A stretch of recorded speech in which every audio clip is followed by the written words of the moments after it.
असंभव।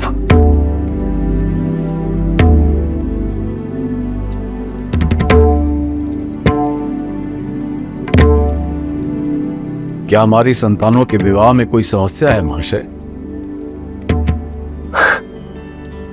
कोई समस्या नहीं है राजन। मैंने इससे पहले ऐसा विलक्षण संयोग अपने जीवन में कभी नहीं देखा। पूरे 36 के 36 गुण मिलते हैं।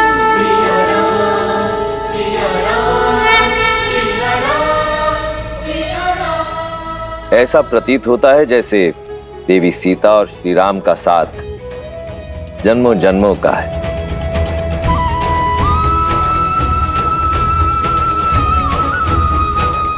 और इस विवाह का शुभ मुहूर्त आज से 3 दिन बाद है। धन्यवाद संत श्री। और मेरे शेष पुत्रों के विवाह का मुहूर्त?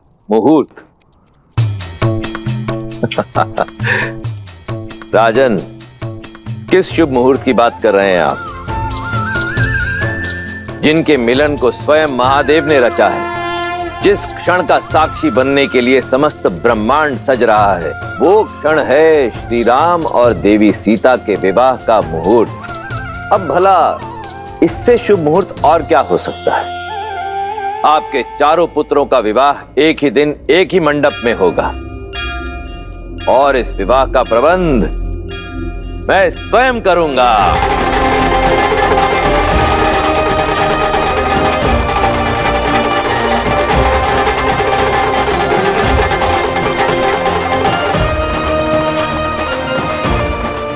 हम चारों भाइयों का विवाह एक ही दिन और एक ही मंडप में।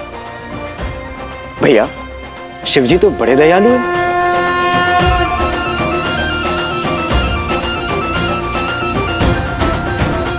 मेरे राम का विवाह है महाराज, ये अवसर मुझसे मत छीनिए। मैं अपने राम को फेरे लेते हुए देखना चाहती हूँ।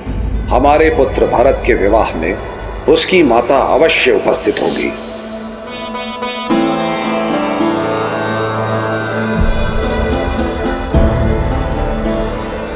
मेरे चारों पुत्रों का विवाह एक ही लग्न और एक ही मुहूर्त में हो, ये तो बहुत ही आनंददायी है ऋषिवर। किंतु इस कारण मैं एक धर्म संकट में आ गया हूं।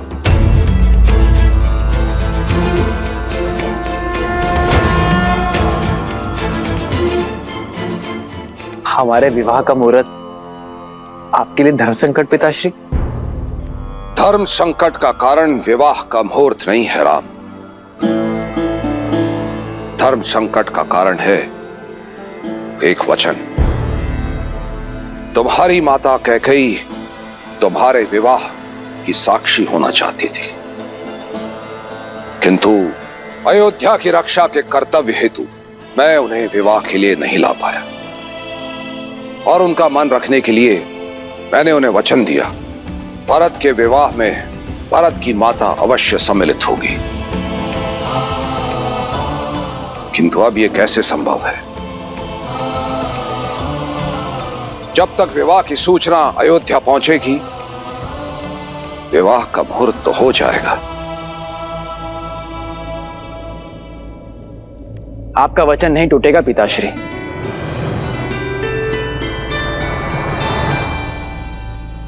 वो इसलिए क्योंकि मेरे विवाह को देखने हेतु मेरी एक माता अवश्य उपस्थित होगी।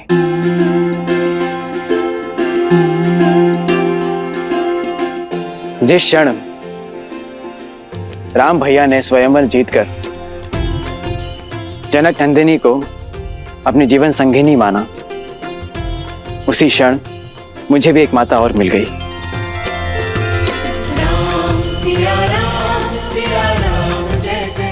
शास्त्रों का कथन और अयोध्या की मर्यादा यही है कि बड़े भाई की पत्नी का स्थान देवर के लिए माता के समान होता है।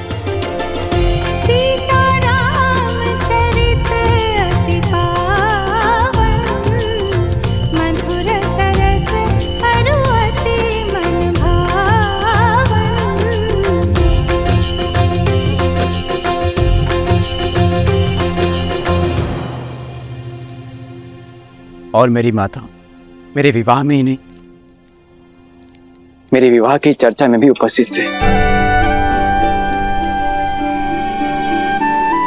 माता, भैया ने सदैव पिता का स्नेह और सुरक्षा तो दी ही है, क्या आप भी उसी प्रकार अपने इस पुत्र पर आशीर्वाद बनाए रखेंगे?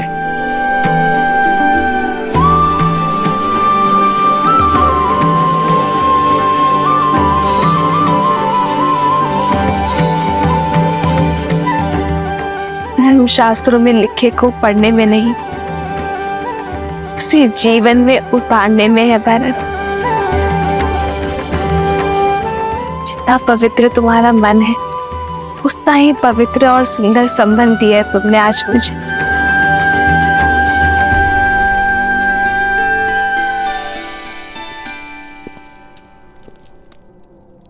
भरत, उठो भरत।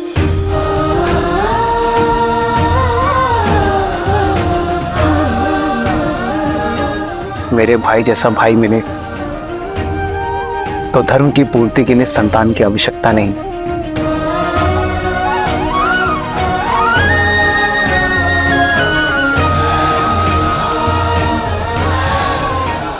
शास्त्र तो यही कहते हैं कि माता अपने संतानों के बीच भेदभाव नहीं करती।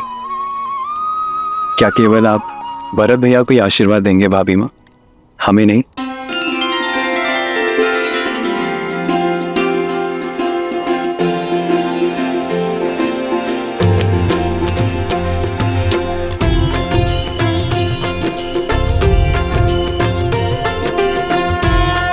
तो दशरथ नंदन और मिथिला की पुत्रियों के विवाह का प्रबंध किया जाए मिथिला नरेश।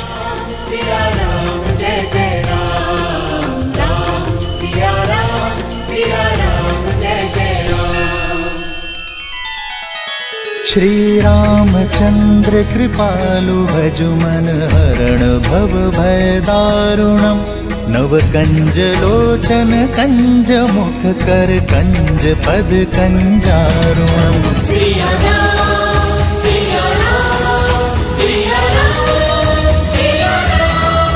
आदर्श और मर्यादा की है ये कथा महापावनम।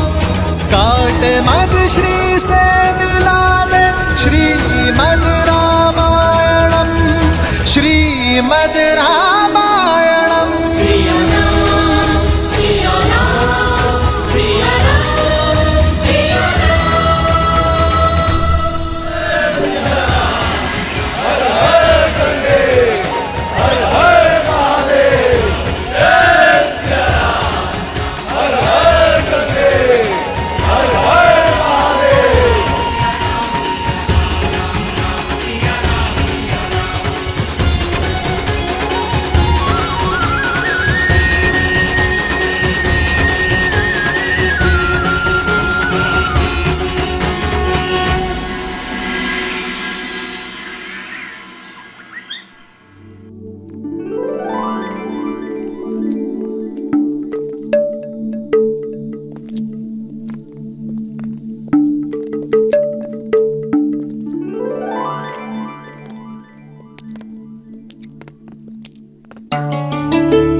अय्या,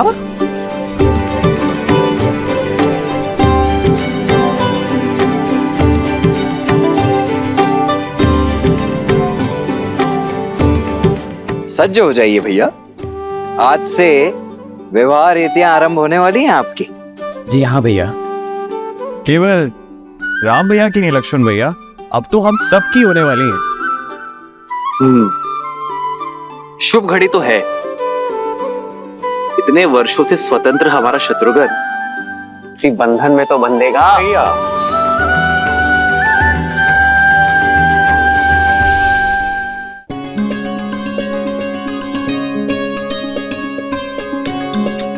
आप तो बड़ी प्रसन्न होंगी ना सीता दीदी, दशरथ नंदन राम जैसे पति मिल गए और देवरों ने तो माता भी मान लिया। और वो देवर हमारे पति भी होंगे। उनके साथ साथ हमें भी तो सीता दीदी के चरण स्पर्श करने होंगे ना। तो क्या हुआ, अच्छा ही है ना।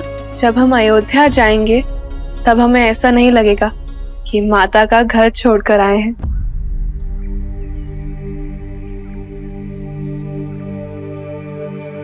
क्या हुआ दीदी, आप अचानक गंभीर हो गई? माता पिताश्री का विचार आया।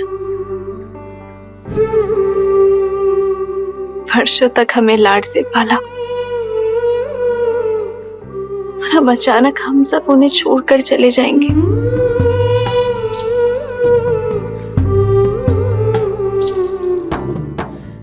संसार चलाने के लिए संतान का विवाह आवश्यक है, ये वो भी जानते हैं, लेकिन अपने आत्मा के अंश को स्वयं से दूर करने में पीड़ा तो होती है ना।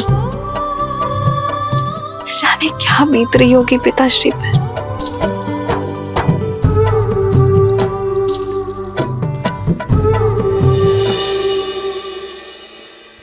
पीड़ा तो है मन में,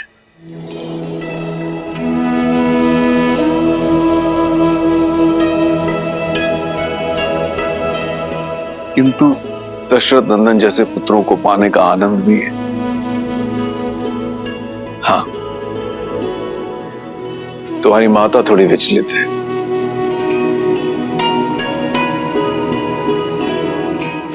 कहाँ एक पुत्री के विवाह की चिंता थी और कहाँ अकस्मात ही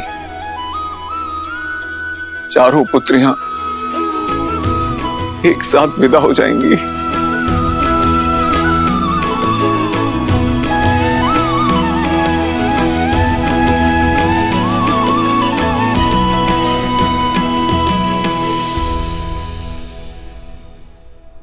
अरे तुम चारों अब तक सज नहीं हो।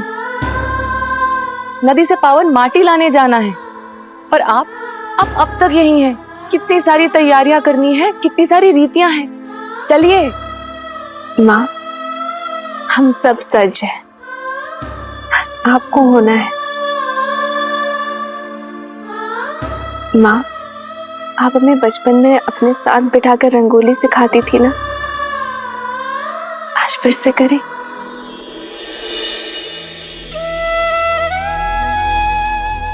स्वास्तिक की ये 4 रेखाएं, हम 4 बहनें हैं माँ,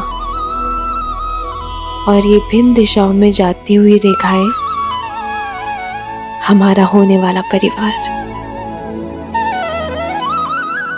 रेखाएं चाहे कहीं भी चली जाए, लेकिन वो अपना केंद्र कभी नहीं छोड़ती। और हम चारों का केंद्र आप है माँ।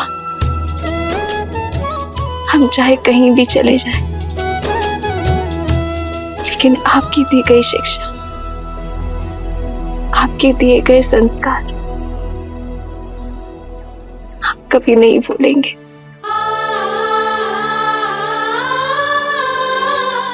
आपकी पुत्रियां मिथिला से दूर अवश्य जा रही हैं, लेकिन हमारे अंदर से मिथिला को कोई दूर नहीं कर सकता माँ। और जब हम दूर ही नहीं जा रहे हैं तो फिर चिंता कैसी?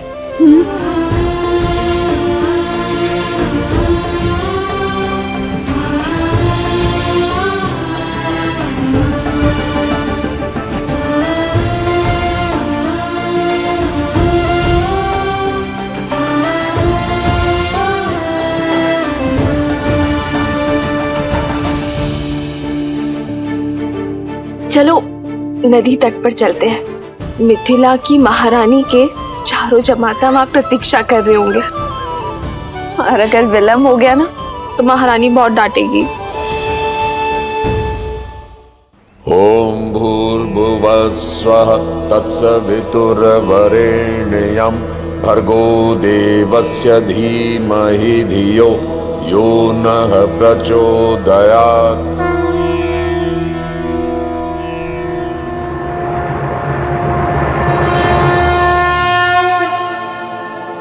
महाराज जनक अपनी पुत्रियों के साथ पधार चुके हैं।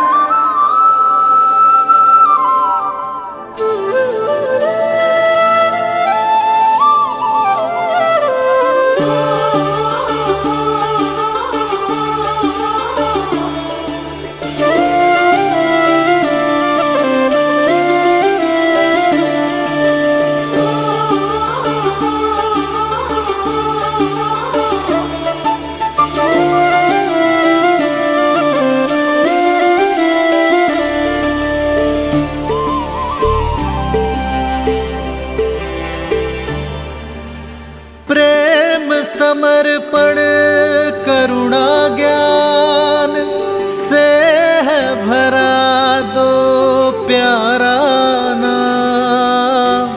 जय सिया राम, जय जय सिया राम, जय सिया राम, जय जय सिया राम।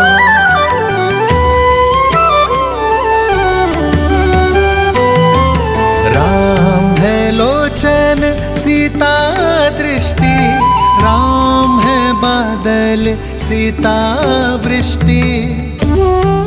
अब वर और वधू माँ गंगा का आह्वान कर नदी तल से पवित्र माटी को लेकर इस पात्र में भरेंगे। तत्पश्चात वर उसे वधू को सौंप देंगे।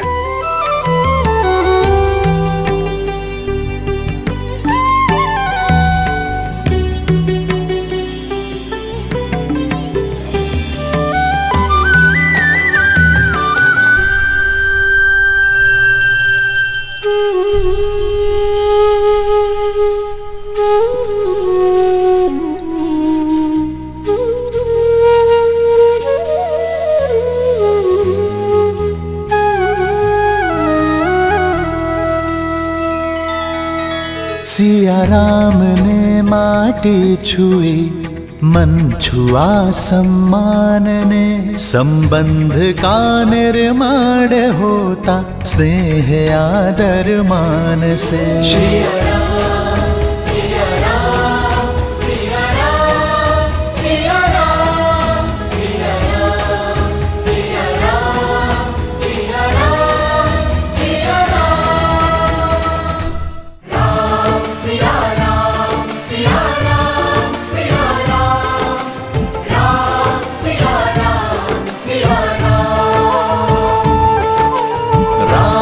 सिया राम, सिया राम, सिया राम, राम सिया राम, सिया राम। नदी तल की माटी की भांति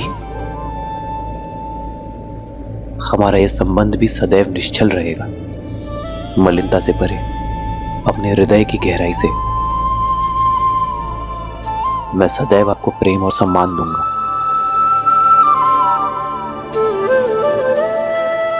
ये माटी और अधिक पावन हो गई है क्योंकि इसे माँ अहिल्या और ताड़का की पीड़ा को हरने वाले श्री राम ने स्पर्श किया है। माटी के पावन होने का कारण कुछ और है कि केवल 8 वर्ष में शिव का धनुष उठाने वाली तेजस्विनी अपने जन्म से ही मिथिला की सारी पीड़ा हरने वाली भूमिजा ने इसे चुना है। राम सिया राम, सिया राम, सिया राम, राम सिया राम, सिया राम, सिया राम, सिया राम, सिया राम, सिया राम, राम सिया राम, सिया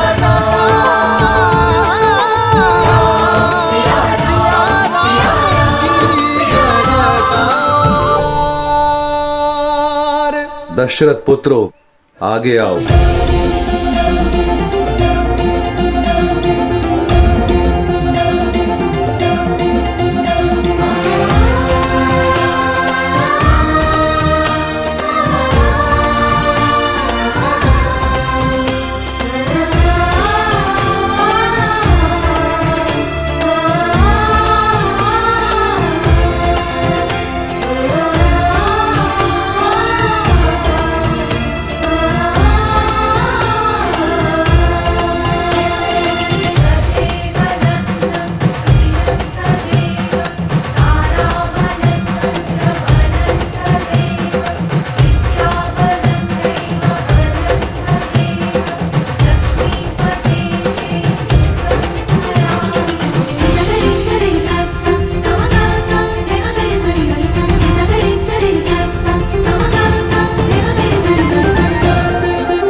ओम नमो भगवते वासुदेवाय।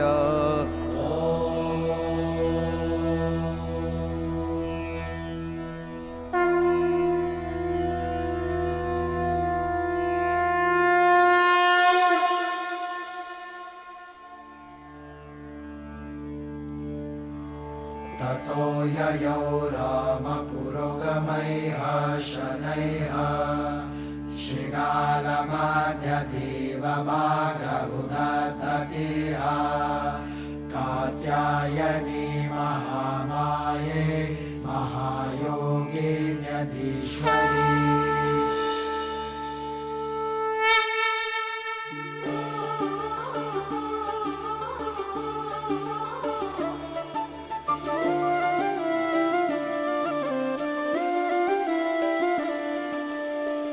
जन्म जन्म का है ये संगम, राम रतन सीता वैभव धन।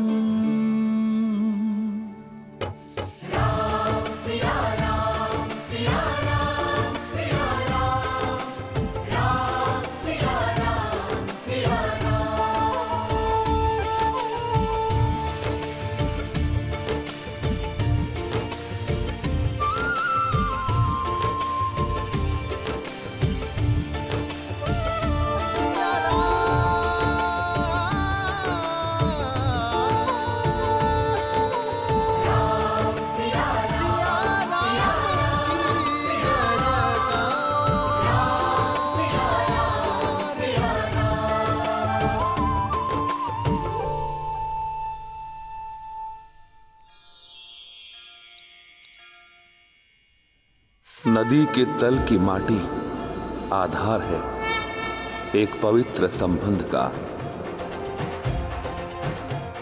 इस माटी से यज्ञ भूमि को लीपा जाता है ताकि उसका आधार भी पवित्र रहे।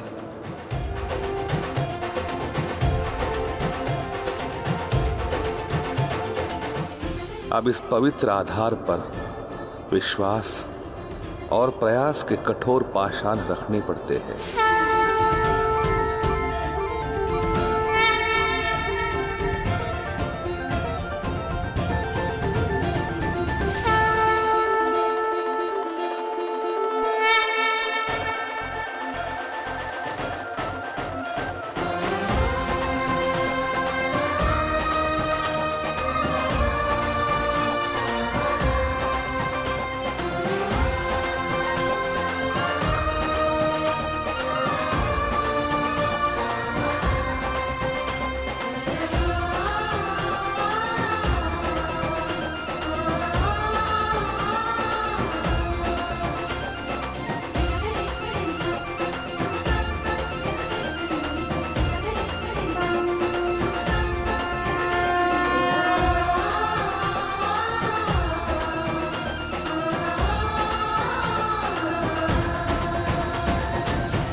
अब मंडप स्तंभ पूजा होगी।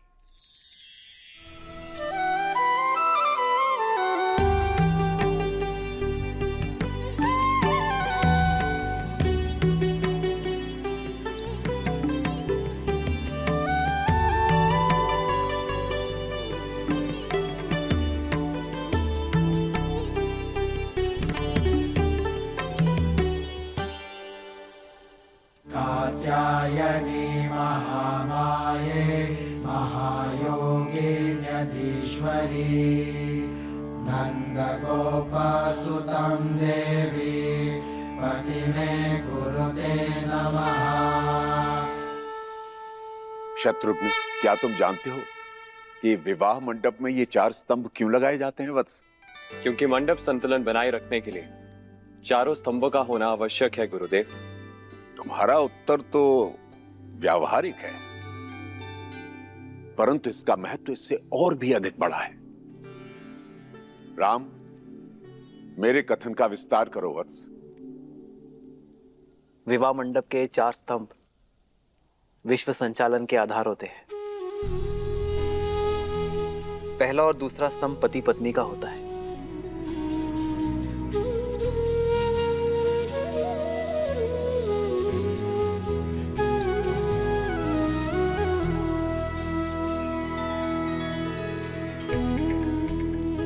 तीसरा स्तंभ संतान और चौथा समाज का प्रतिनिधित्व करता है। जब ये चारों स्तंभ संतुलित हो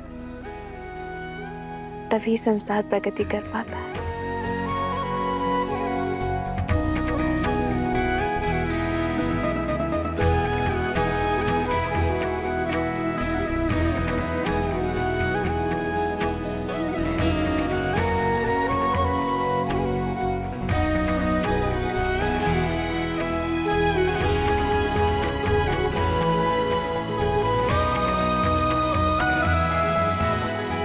और साथ ही संबंधों के 4 आधारों को ये दर्शाते हैं। पहला, एक दूसरे के प्रति सम्मान। दूसरा, एक दूसरे के प्रति प्रबल मैत्री। तीसरा, दोनों का संपूर्ण समर्पण। और चौथा, संभाव।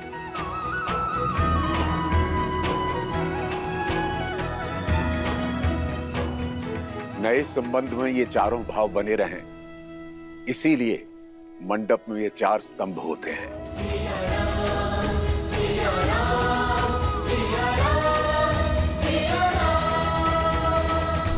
विवाह से पूर्व अब गणेश पूजन होगा।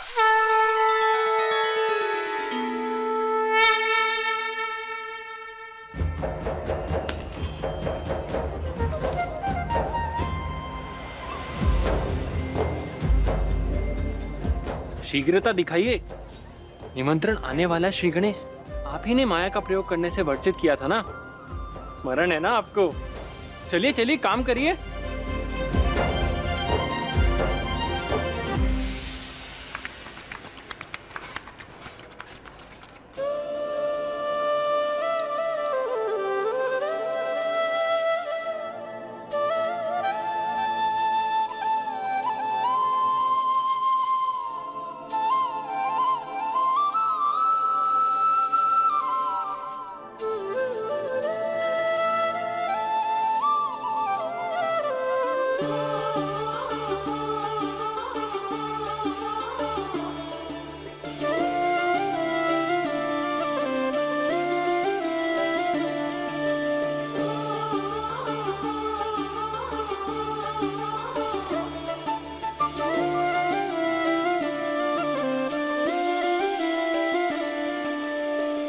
जन्म जन्म का है ये संगम, राम रतन सीता वैभव धन। एक है पौरुष एक समर्पण, एक है रूप तो दूजा दर्पण। राम है लोचन सीता दृष्टि, राम है बादल सीता वृष्टि। राम सिया राम सिया राम सिया राम, राम सिया राम सिया राम, राम सिया राम सिया राम सिया राम, राम सिया राम सिया राम। सीता को रखते हृदय रघुराई, पूर्ण राम को करने आई। सीता करती उनकी पूजा, राम से आसा प्रेम न दूजा। राम सिया राम सिया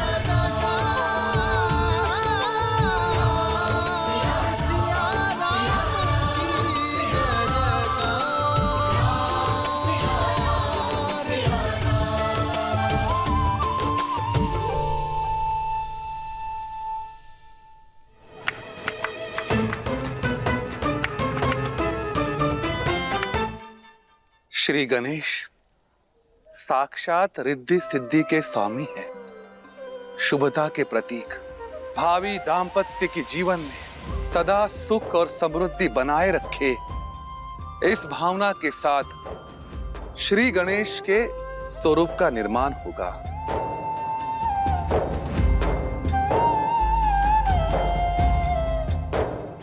पुत्री सीता, राम, मेरे साथ बोलिए, हे गजानना। हे गजानन, जीवन के पथ पर हम दोनों को एक साथ चलना है। कोई संकट, कोई विपदा हमारे बीच ना आ पाए। हमारा प्रेम हर संकट का निवारण कर सके, इस भावना से हम आपका आह्वान करते हैं। प्रेम समर्पण करुणा ज्ञान से है भरा दो प्यारा नाम। जय सिया राम, जय जय सिया राम, जय सिया राम, जय जय सिया राम।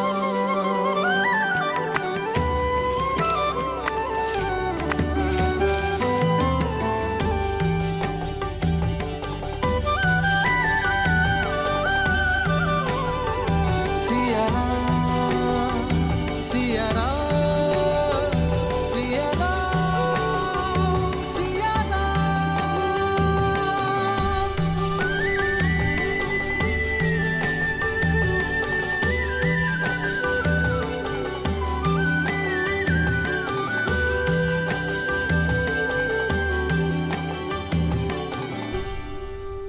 सतानंद, कृपया गणेश पूजन के लिए दीप प्रज्वलित करें। अवश्य गुरुवर। गौरीपुत्र, निमंत्रण आ गया, चलिए। अरे कहाँ चल दिए महाराज? भोजन तो अभी पूरा बना नहीं है।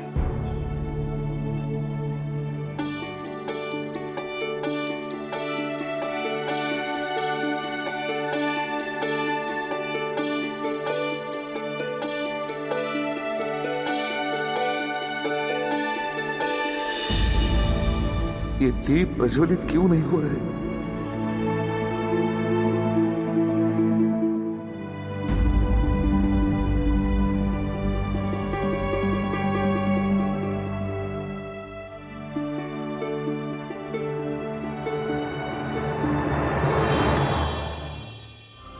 प्रभु, आपने माया का प्रयोग क्यों किया?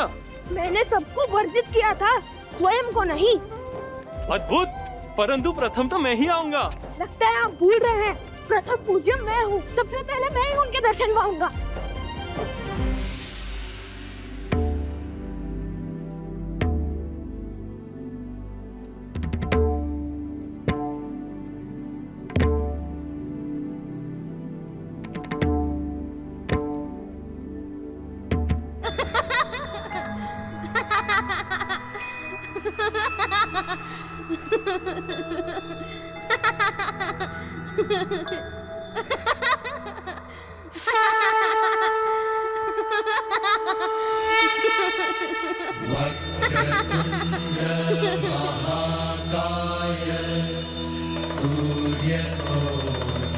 समप्रभा निर्विघ्नं कुरु मे देव सर्वकार्येषु सर्वदा। सर्वमङ्गलमाङ्गल्ये शिवे सर्वार्थसाधिके शरण्ये त्र्यम्बके गौरी नारायणी नमोस्तुते, नारायणी नमोस्तुते, नारायणी नमोस्तुते। ये लीजिए मेरा प्रिय।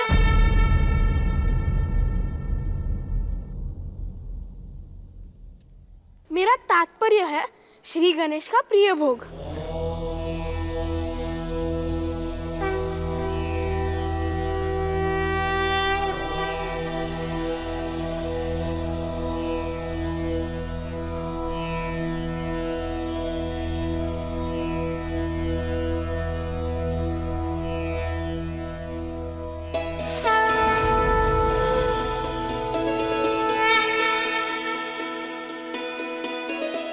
श्री गणेश की कृपा से दीप प्रज्वलित हो गए।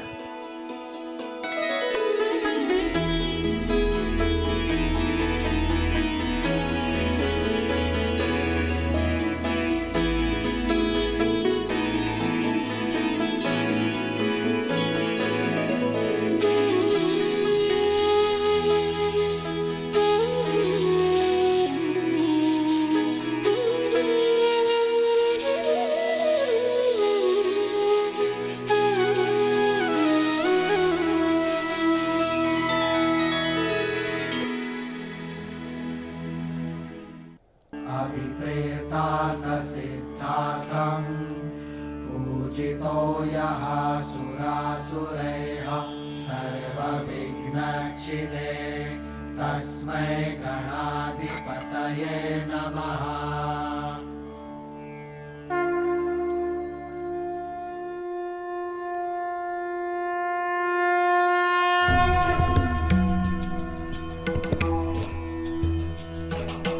वक्रतुण्ड महाकाय सूर्यकोटि समप्रभ निर्विघ्नं कुरु मे देव सर्वकार्येषु सर्वदा सर्वकार्येषु सर्वदा।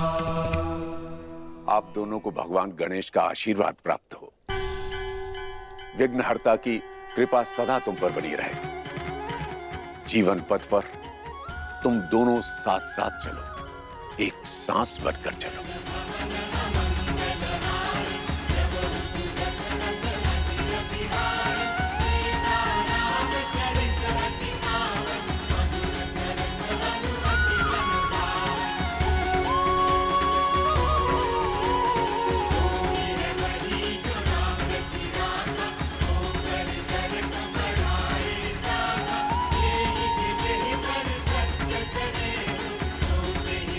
धन्यवाद गुरुदेव। आशीर्वाद दें कि हम अपने धर्म से अपने कर्म का निर्वाहन करेंगे। तथास्तु। ये हमारा सौभाग्य है कि गुरु वशिष्ठ और विश्वामित्र के मार्गदर्शन में हमारा विवाह संपूर्ण होगा। यशस्वी भव।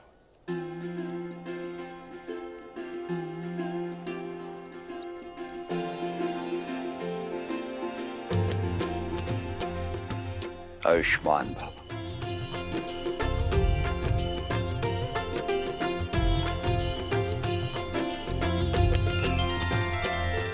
सदा सौभाग्यवती भव पुत्री।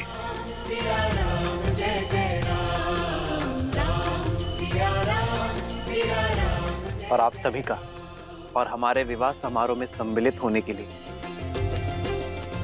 आप सबको कोटि कोटि आभार।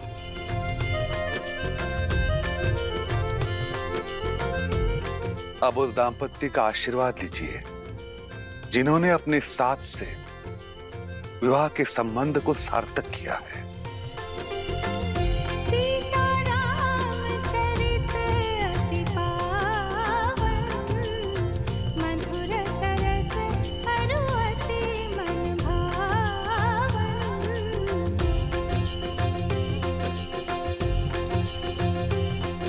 अब विवाह की विधि आरंभ होती है। आपके संबंध में विशुद्ध प्रेम और विशुद्ध कर्तव्य का संगम हो। अब यहाँ उपस्थित सभी अतिथियों के आशीर्वाद में